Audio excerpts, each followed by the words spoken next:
JW turn G. Shit, yeah, we rolling. We rolling, you feel me? We motherfucking rolling. Hey, if y'all on TikTok, well, I guess it don't matter, because I just post these videos on TikTok. So, whatever. Anyway, I made a TikTok, though, but it's just the shit that I post on here, little clips of it. Alright, anyway, look what I seen. So I'm scrolling, right? We got another motherfucker. Remember I had that soccer video of the dude who was playing soccer and left. Now we got this boy talking about I walked away from football. Why did Jason choose to retire from his lucrative career as a professional athlete? Oh, is this a video? Okay, bet. Let's see what that boy talking about, man. This should be funny, yo. News overnight Steelers linebacker shit. Worlds is walking away from the NFL shit. of his NFL career. That boy was on the motherfucking Steelers. Okay. My dog was out there with Ben Roethlisberger. Hey, yo, that's Troy Polamalu right there, cuz. Damn. This nigga wildin'. Let's see what they did with him. Damn, they got that boy on Sports Center. Sheesh. I wonder if he got a Super Bowl ring.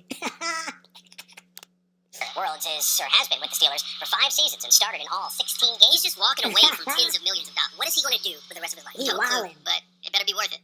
My name is Jason Worlds, and I'm one of Jehovah's Witnesses. Never heard of this nigga, though.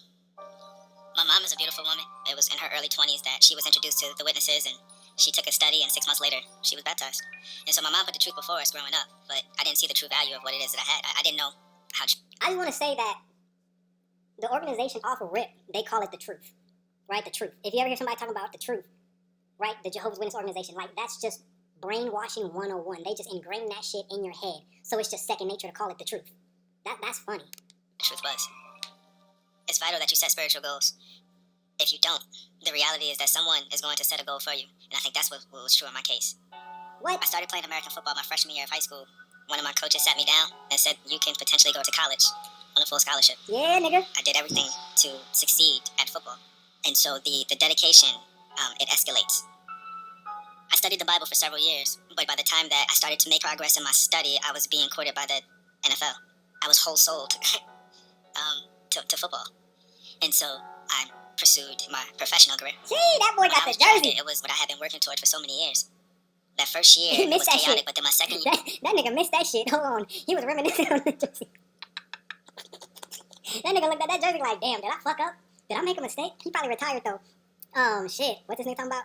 His first year was chaotic. I got to a point in my life where everything was unstable. I felt that the things that I was pursuing were fruitless. I felt hollow inside, right? I felt like if you should... Alright, so look, I'm gonna say this. He said the things that he was pursuing were fruitless. Okay, whose fault is that, my nigga? Get your priorities straight, you know what I mean? Put your shit in something, you know what I mean? Okay, so look. Obviously, you making racks. You making millions in the NFL. I don't know how good he was, what his contract was, right? But he was getting money, okay? Get you a house, take care of your family, your kids, whatever. You come to the organization, you're putting your faith in some shit that nobody has ever seen before. You're putting your faith in a paradise earth, living in perfect conditions. Like everything after you die or after Armageddon, some shit that nobody has ever seen before. And that's not fruitless? Like, the brainwashing is crazy. I would rattle. And I saw those who had more money, more success, and they weren't happy. That was one of the motivating factors for me to say, you know what? There has to be something more. There has to be. Because I'm at the precipice of what I've always wanted. And only thing that I can see is more angst, more headache, more strife. There was nothing there that was going to bring lasting happiness. This nigga and I think that is what motivated me to want to see what's in this Bible. And so I reached out. And That's like the biggest... That's the... I don't know why people fall for that shit so much, but that's the biggest thing that be getting people. Like, my nigga, relax. You know what I mean? People always make life seem like you gotta be doing something, and you gotta be, you know, you gotta be working for this, and you gotta be doing that. Like, my nigga, chill. You know what I mean? If you got your money and you retired, relax. Get some hobbies. Go play golf. Spend time with your family. Like, that's the point. Niggas always make it seem like you have to be doing something. You have to be waking up early. You gotta be doing this. You gotta be doing that. If you at the precipice and you got everything, you done made the money, you done, you know, played in the games, whatever, your family good, chill, relax. But this consensus that you always need to be moving forward got this nigga contemplating life, talking about there's gotta be something more. There's gotta be something more. And then they got you. And now this nigga's got. Picked up a study with a local brother there in Pittsburgh. For a time, I felt like, man, I can do both of these.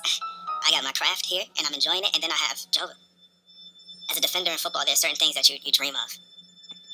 One game, I had one of those opportunities, but I didn't put everything into it the way that I always dreamed of myself doing. Whose fault is that? I let up. The person that I was on the inside was changing. That night, I sat thinking, and you're not in an environment that's conducive to you continuing to grow as a spiritual person. You might need to make some changes. And that night is when I realized that, hey, you know what? Yeah, I know. Okay.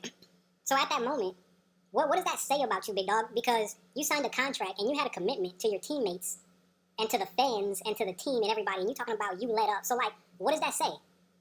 You know what I mean? Come on, dog. They got this nigga's head all over the place. I don't need this. Why are you here? What are you doing? The reality is that I loved playing football. I enjoyed it, but it didn't bring true happiness. I retired at a time where I was going to take the next step with my career. Alright, damn, I know I'm fucking pausing this shit a lot, but true happiness, right? Like I said in one of the other videos, they always try to make that shit like it's everybody's truth. Like there's one thing that gets you true happiness. I can sit right here and say that a large fucking pepperoni pizza with jalapenos and some ranch dressing would bring me true happiness, right? But the next person might fucking hate pizza, right? So that's my truth, right? So you have to be secure and solid within yourself to find true happiness. When you're looking all over the place and you don't know, you're getting pulled in every direction, you're vulnerable. And religions love playing on vulnerable people. Everybody's truth is not the same. What makes me happy isn't gonna make the next person happy, right? So they talking about this true happiness shit like it's a one-size-fits-all thing. Like, nigga, fuck, god damn, dog. And so the offers that were on the table were tens of millions of dollars, and that wasn't what I wanted to do. And so once I let them know that, then the offers increased. But that wasn't what I wanted. I wanted to make the truth my own and get into the full-time ministry. That's crazy. I was baptized September 13th, 2015.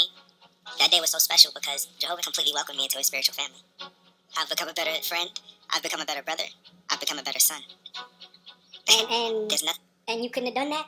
You couldn't have done that on your own? Like, nigga, people always try to think that they need to go outside of themselves for something. He's mentioning shit that he could have did if he had locked into it. If he had really wanted to become a better son, a better brother, a better whatever the fuck, husband, whatever he is, he could have did that. There's nothing stopping him from doing that except him. And a lot of fucking people don't realize. You don't need to go outside of yourself for nothing. And religion paints this motherfucking picture like they're gonna save you from some shit. Religion has not saved one person. Anybody that's ever practiced religion that has died is dead. They're not saved, they're dead. Anybody that's practicing religion now is in the same position as everyone else. They're living in this world that we live on. It's all in your head, it's all your perception. And people don't realize that. And it's like, man, it's fucking crazy. It's fucking crazy to see. But when you serve Jehovah, the joy, the happiness that I receive now, and why I just rejoice to be out in the ministry is because you have an opportunity to actually affect change in someone's life and make them a better person and give them purpose and have them have this same warm relationship with Jehovah that you have. It's unparalleled. That's crazy. That's the fact. The more that we center our lives around Jehovah, the happier we'll be. That's where my happiness comes from. Okay, my nigga. Okay. JW, As Brother Worrell said, the more we center our life on Jehovah, the happier we will be. To many, it seemed he gave up so much: fame, wealth, and professional recognition. But in reality, he discovered what was truly valuable: the good news of truth. That's not a fact. No wonder he was determined to make it his life's work.